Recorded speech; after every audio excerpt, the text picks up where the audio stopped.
Hi friends, P S C ടിപ്സിൻ്റെ പുതിയൊരു വീഡിയോയിലേക്ക് എല്ലാവർക്കും സ്വാഗതം. അപ്പോൾ ഇന്നത്തെ നമ്മുടെ ക്ലാസ് എന്ന് പറയുന്നത് ഇന്ത്യൻ ഭരണഘടനാ നിർമ്മാണ സഭയുമായി ബന്ധപ്പെട്ടിട്ടുള്ള രണ്ടാമത്തെ ക്ലാസ്സാണ്. അപ്പോൾ ഓൾറെഡി നമ്മളൊരു വീഡിയോ അപ്ലോഡ് ചെയ്തിട്ടുണ്ട്. ഭരണഘടനാ നിർമ്മാണ സഭയുമായി ബന്ധപ്പെട്ടിട്ടുള്ള ഒരുപാട് പ്രീവിയസ് ക്വസ്റ്റ്യൻസും അതിൻ്റെ റിലേറ്റഡ് ഫാക്ട്സുമാണ് നമ്മൾ ചെയ്തിട്ടുള്ളത്. അപ്പോൾ അതിലെ കമ്മിറ്റികളെ പറ്റിയിട്ട് നമുക്ക് പറയാനായിട്ടുണ്ടായിരുന്നു. കമ്മിറ്റികളെ പറ്റിയിട്ട് ഫസ്റ്റ് വീഡിയോയിൽ പറഞ്ഞിട്ടുണ്ടായിരുന്നില്ല. അപ്പോൾ ആ വീഡിയോ ആണ് ഇന്ന് നമ്മൾ ചെയ്യുന്നത്. പിന്നെ ഓൾറെഡി ഞാൻ ഭരണഘടനാ ഭേദഗതികൾ എന്ന് പറഞ്ഞിട്ട് ഒരു 3 വീഡിയോസ് ഇട്ടിട്ടുണ്ട്. അതും PSC പ്രീവിയസ് ആയി ചോദിച്ചിട്ടുള്ള ക്വസ്റ്റ്യൻസും റിലേറ്റഡ് ഫാക്ട്സുമാണ്. അപ്പോൾ അത് നിങ്ങൾക്ക് പഠിക്കുകയാണെങ്കിൽ 1 മാർക്ക് അതിന് ഷുവറായിട്ടും കിട്ടും. അതുപോലെ ഈ ഭരണഘടനാ നിർമ്മാണ സഭയുമായി ബന്ധപ്പെട്ടിട്ടുള്ളതും എല്ലാം പ്രീവിയസ് ആയിട്ട് ചോദിച്ചിട്ടുള്ള ക്വസ്റ്റ്യൻ ആണ്. അതുപോലെ SCRTനെയും ബേസ് ചെയ്തിട്ടാണ് ഓരോ പോയിന്റ്സും പറഞ്ഞിട്ടുള്ളത്. അപ്പോൾ അത് പഠിക്കുകയാണെങ്കിൽ നിങ്ങൾക്ക് 1 മാർക്ക് സ്കോർ ചെയ്യാം ആ പാർട്ടിൽ നിന്നുള്ളത്. ഓക്കെ, അപ്പോൾ ഇന്ന് നമുക്ക് എന്തായാലും ഇതിലെ പ്രധാന കമ്മിറ്റികളെ പറ്റിയിട്ട് ഡിസ്കസ് ചെയ്യാം. അപ്പോൾ ഫസ്റ്റത്തെ ക്വസ്റ്റ്യൻ എന്താ? ഇന്ത്യൻ ഭരണഘടനാ നിർമ്മാണ സഭയുമായി ബന്ധപ്പെട്ട് ശരിയായ പ്രസ്താവന. ഇതിൽ ശരിയായ പ്രസ്താവന ഏതാണ് എന്നാണ് ചോദിച്ചിട്ടുള്ളത്. അപ്പോൾ ഭരണഘടനാ നിർമ്മാണ സഭയിൽ 8 പ്രധാന കമ്മിറ്റികളാണ് ഉണ്ടായിരുന്നത്. ഡ്രാഫ്റ്റിംഗ് കമ്മിറ്റി ഒരു പ്രധാന കമ്മിറ്റി ആയിരുന്നു.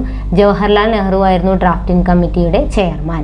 അപ്പോൾ ഇതിൻ്റെ ക്ലാസ് നമുക്ക് പറയാം. അപ്പോൾ ഇതിൽ ഫസ്റ്റത്തെ സ്റ്റേറ്റ്മെൻറ്റും രണ്ടാമത്തെ സ്റ്റേറ്റ്മെൻറ്റും ശരിയാണ്. മൂന്നാമത്തെ പ്രസ്താവന തെറ്റാണ്. അപ്പോൾ ഇവിടെ ഓപ്ഷൻ സി ആണ് വരുന്നത്. 1ഉം 2ഉം ശരിയാണ്. അപ്പോൾ നമുക്കറിയാം ഭരണഘടനാ നിർമ്മാണ സഭയിൽ ഒരുപാട് കമ്മിറ്റികൾ ഉണ്ടായിരുന്നു. അപ്പോൾ ആ കമ്മിറ്റികളിൽ മെയിനായിട്ട് 8 കമ്മിറ്റികളാണ് ഉണ്ടായിരുന്നത്. 8 മേജർ കമ്മിറ്റികളാണ് ഉണ്ടായിരുന്നത്. 8 മേജർ കമ്മിറ്റികളാണ്. അപ്പോൾ ഇതെല്ലാം തന്നെ ഇമ്പോർട്ടൻ്റ് ആണ്. ആ കമ്മിറ്റികൾ ഏതാണെന്നും അതിൻ്റെ അധ്യക്ഷന്മാരും.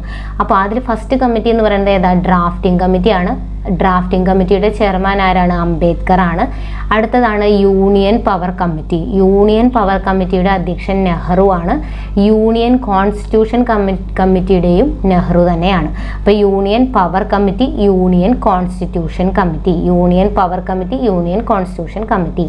ഇനി സ്റ്റേറ്റ്സ് കമ്മിറ്റിയുടെയും നെഹ്റു തന്നെയാണ്. സ്റ്റേറ്റ് കമ്മിറ്റിയുടെയും നെഹ്റു തന്നെയാണ് അധ്യക്ഷൻ. അപ്പോൾ നെഹ്റു അധ്യക്ഷനായിട്ടുള്ള 3 മേജർ കമ്മിറ്റികളാണ് union power committee, union constitution committee, states committee. ഇനി സ്റ്റിയറിംഗ് കമ്മിറ്റിയുടെയും റൂൾസ് ഓഫ് പ്രൊസീജിയർ കമ്മിറ്റിയുടെയും ചെയർമാൻ രാജേന്ദ്ര പ്രസാദ് ആണ്. സ്റ്റിയറിംഗ് കമ്മിറ്റിയുടെയും റൂൾസ് ഓഫ് പ്രൊസീജിയർ കമ്മിറ്റിയുടെയും ചെയർമാൻ രാജേന്ദ്ര പ്രസാദ് ആണ്. പിന്നെ പ്രൊവിൻഷ്യൽ കോൺസ്റ്റിറ്റ്യൂഷൻ കമ്മിറ്റിയുടെ ചെയർമാൻ സർദാർ വല്ലഭായ് പട്ടേലാണ്. സർദാർ വല്ലഭായ് പട്ടേൽ. അപ്പോൾ നമ്മളിവിടെ ഓൾറെഡി പറഞ്ഞു യൂണിയൻ കോൺസ്റ്റിറ്റ്യൂഷൻ കമ്മിറ്റി അത് നെഹ്റു ആണ്. പ്രൊവിൻഷ്യൽ കോൺസ്റ്റിറ്റ്യൂഷൻ കമ്മിറ്റിയുടെ പട്ടേലുമാണ്. പിന്നെ മൗലികാവകാശ കമ്മിറ്റി, ന്യൂനപക്ഷ ആൻഡ് ട്രൈബൽ കമ്മിറ്റി, മൗലികാവകാശം, ന്യൂനപക്ഷം, ട്രൈബൽ കമ്മിറ്റി അതിൻ്റെയൊക്കെ ചെയർമാൻ എന്ന് പറയുന്നത് പട്ടേൽ തന്നെയാണ്. അപ്പോൾ ഇതാണ് 8 കമ്മിറ്റികൾ. ഒന്നാമത്തെ ഡ്രാഫ്റ്റിംഗ് കമ്മിറ്റി അംബേദ്കർ ആണ്. Union power committee, union constitution committee, states committee Nehru ആണ്. പിന്നെ steering committee, rules of procedure committee Rajendra Prasad ആണ്. പ്രൊവിൻഷ്യൽ കോൺസ്റ്റിറ്റ്യൂഷൻ കമ്മിറ്റിയുടെയും മൗലികാവകാശ കമ്മിറ്റി, മൗലികാവകാശ, ന്യൂനപക്ഷ, ട്രൈബൽ കമ്മിറ്റിയുടെ പട്ടേലുമാണ്. ഇനി ഇതിൻ്റെ 2 സബ് കമ്മിറ്റികളാണ്. മൗലികാവകാശ സബ് കമ്മിറ്റി ഇത് മെയിൻ കമ്മിറ്റിയാണ്. മൗലികാവകാശ കമ്മിറ്റിയുടെ പട്ടേലാണ്. പക്ഷെ മൗലികാവകാശ സബ് കമ്മിറ്റിയുടെ ചെയർമാൻ JB കൃപലാനി ആയിരുന്നു. അതുപോലെ ന്യൂനപക്ഷ സബ് കമ്മിറ്റിയുടെ ചെയർമാൻ HC മുഖർജിയുമായിരുന്നു. ഇത് ചോദിച്ചിട്ടുള്ളതാണ്. അപ്പോൾ മൗലികാവകാശ കമ്മിറ്റിയുടെ ചെയർമാൻ പട്ടേലും മൗലികാവകാശ സബ് കമ്മിറ്റി ചെയർമാൻ JB കൃപലാനിയുമാണ്. ന്യൂനപക്ഷ കമ്മീഷൻ പട്ടേലാണ്. ന്യൂനപക്ഷ സബ് കമ്മിറ്റിയുടെ HC മുഖർജിയുമാണ്. അപ്പോൾ ഈ 8 കമ്മിറ്റികളും ചെയർമാനെയും പഠിക്കണം. പിന്നെ കുറച്ച് മൈനർ കമ്മിറ്റികൾ, ഒരുപാട് മൈനർ കമ്മിറ്റികളുണ്ട്. അപ്പോൾ അതിലും കുറച്ച് PSC പ്രീവിയസ് ആയി ചോദിച്ചിട്ടുള്ളത് നോക്കാം. Ad hoc committee on national flag, ad hoc committee on national ഫ്ലാഗിൻ്റെ രാജേന്ദ്ര പ്രസാദ് ആണ്. Finance and staff committee Rajendra Prasad തന്നെയാണ്. ഹൗസ് കമ്മിറ്റിയുടെ പട്ടാഭി സീതാരാമയ്യയാണ്. House committee Pattabhi Sitaramayya. ഭരണഘടനാ നിർമ്മാണ പ്രവർത്തന കമ്മിറ്റി, ഭരണഘടനാ നിർമ്മാണ പ്രവർത്തന കമ്മിറ്റിയുടെ GV മാവലങ്കാറും ഓർഡർ ഓഫ് ബിസിനസ് കമ്മിറ്റിയുടെ KM മുൻഷിയുമാണ്. അപ്പോൾ അഡ്ഹോക് കമ്മിറ്റി ഓൺ നാഷണൽ ഫ്ലാഗിൻ്റെ രാജേന്ദ്ര പ്രസാദ് ആണ്. Finance and staff committee Rajendra പ്രസാദും ഹൗസ് കമ്മിറ്റിയുടെ പട്ടാഭി സീതാരാമയ്യയുമാണ്. ഇനി ഭരണഘടനാ നിർമ്മാണ പ്രവർത്തന കമ്മിറ്റിയുടെ GV മാവുലങ്കാർ ആണ്. Order of business committee KM മുൻഷിയുമാണ്. പിന്നെ ഒരു കമ്മിറ്റിയാണ് ലിംഗ്വിസ്റ്റിക് കമ്മിറ്റി. ഇതും ചോദിച്ചിട്ടുണ്ട്. ലിംഗ്വിസ്റ്റിക് കമ്മിറ്റി, ലിംഗ്വിസ്റ്റിക് കമ്മിറ്റിയുടെ SK ധർ ആണ് chairman. Linguistic committee SK Dhar. Okay, അപ്പോൾ ഇതിലൊരു ക്വസ്റ്റ്യൻ കൂടെ നമുക്ക് നോക്കാനായിട്ടുണ്ടായിരുന്നു. ഭരണഘടനാ നിർമ്മാണ സഭയുമായി ബന്ധപ്പെട്ട് ശരിയായ പ്രസ്താവന. അപ്പോൾ ഭരണഘടനാ നിർമ്മാണ സഭയുടെ പ്രസിഡന്റ് രാജേന്ദ്ര പ്രസാദ് ആണ്. ഇത് നമ്മൾ ഫസ്റ്റ് ക്ലാസ്സിൽ ഓൾറെഡി എക്സ്പ്ലെയിൻ ചെയ്തതാണ്. അംബേദ്കർ ആയിരുന്നു ഡ്രാഫ്റ്റിംഗ് കമ്മിറ്റിയുടെ ചെയർമാൻ. അതിപ്പോൾ നമ്മൾ പറഞ്ഞു, ഡ്രാഫ്റ്റിംഗ് കമ്മിറ്റി ചെയർമാൻ അംബേദ്കർ ആണ്. ഭരണഘടനാ നിർമ്മാണ സഭയിലെ ചർച്ചകൾ സുതാര്യമായിരുന്നു. അതും ശരിയായ പ്രസ്താവനയാണ്. അപ്പോൾ ഈ എല്ലാ പ്രസ്താവനകളും ശരിയാണ്. ഇനി അടുത്ത ക്വസ്റ്റ്യൻ നോക്കാം. ഭരണഘടനാ നിർമ്മാണ സഭയുടെ ഡ്രാഫ്റ്റിംഗ് കമ്മിറ്റി ചെയർമാൻ, നമ്മൾ നേരത്തെ പറഞ്ഞാണ് ഡ്രാഫ്റ്റിംഗ് കമ്മിറ്റിയെ പറ്റിയിട്ട്. അപ്പോൾ drafting committee chairman doctor BR Ambedkar ആണ്. അപ്പോൾ ഡ്രാഫ്റ്റിംഗ് കമ്മിറ്റി എന്ന് പറഞ്ഞു കഴിഞ്ഞാൽ ഈ മേജർ കമ്മിറ്റികളിൽ വളരെ ഇമ്പോർട്ടൻ്റ് ആയിട്ടുള്ള കമ്മിറ്റിയാണ് ഡ്രാഫ്റ്റിംഗ് കമ്മിറ്റി. ഈ ഡ്രാഫ്റ്റിംഗ് കമ്മിറ്റിയെ പറ്റി PSC ഒരുപാട് തവണ പ്രീവിയസ് ആയിട്ട് ചോദിച്ചിട്ടുണ്ട്. ഡ്രാഫ്റ്റിംഗ് കമ്മിറ്റിയെ നിയമിച്ചത് 1947 ഓഗസ്റ്റ് 29-നാണ്. 1947 ഓഗസ്റ്റ് 29-നാണ് ഡ്രാഫ്റ്റിംഗ് കമ്മിറ്റിയെ നിയമിച്ചത്. ഇനി ഈ ഡ്രാഫ്റ്റിംഗ് കമ്മിറ്റിയുടെ ചെയർമാൻ അംബേദ്കർ ആയിരുന്നു.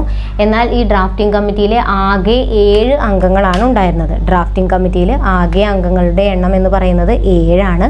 അപ്പോൾ ഈ ഓരോ അംഗങ്ങളെ പറ്റിയിട്ടും PSC മുമ്പ് ചോദിച്ചിട്ടുണ്ട്. അപ്പോൾ ഈ അംഗങ്ങളുടെ പേരെല്ലാം പഠിക്കണം. KM മുൻഷി, അംബേദ്കർ അതിലെ അംഗമായിരുന്നു, ചെയർമാൻ ആണ്. പിന്നെ KM മുൻഷി, മുഹമ്മദ് സാദുള്ള, പിന്നെ അല്ലാടി കൃഷ്ണസ്വാമി അയ്യർ, N ഗോപാലസ്വാമി അയ്യങ്കാർ, പിന്നെ BL മിത്തർ, DP ഗെയ്താൻ. ആരൊക്കെയാണ്? KM Munshi, Muhammad Saadulla, Alladi Krishnaswamy Iyer, N Gopalaswamy Iyengar, BL Mitter, DP ഗെയ്താൻ. പിന്നെ അംബേദ്കർ ആയിരുന്നു ചെയർമാൻ. ഇനി PSC ഈ 2 പേരുകൾ കൂടെ ചോദിച്ചിട്ടുണ്ട്. അത് BL മിത്തർ രാജിവെച്ചതിന് ശേഷം ഈ കമ്മിറ്റിയിൽ അംഗമായത് N മാധവറാവു ആണ്. അപ്പോൾ BL മിത്തർ രാജിവെച്ചപ്പോൾ പിന്നീട് അംഗമായി വന്നത് N മാധവ. അങ്ങനെ DP ഗെയ്താന്റെ മരണശേഷം ഇതിൽ അംഗമായത്, DP ഗെയ്താന് പകരം അംഗമായത് TT കൃഷ്ണമാചാരിയാണ്. TT കൃഷ്ണമാചാരി. ഓക്കെ, അപ്പോൾ ഈ 7 അംഗങ്ങളെയും പഠിച്ചിരിക്കുക. ഡ്രാഫ്റ്റിംഗ് കമ്മിറ്റിയെ നിയമിച്ചത് വർഷവും പഠിക്കുക. 1947 ഓഗസ്റ്റ് 29-നാണ്. ഇനി ഈ ഡ്രാഫ്റ്റിംഗ് കമ്മിറ്റിയെ ഡ്രിഫ്റ്റിംഗ് കമ്മിറ്റി എന്ന്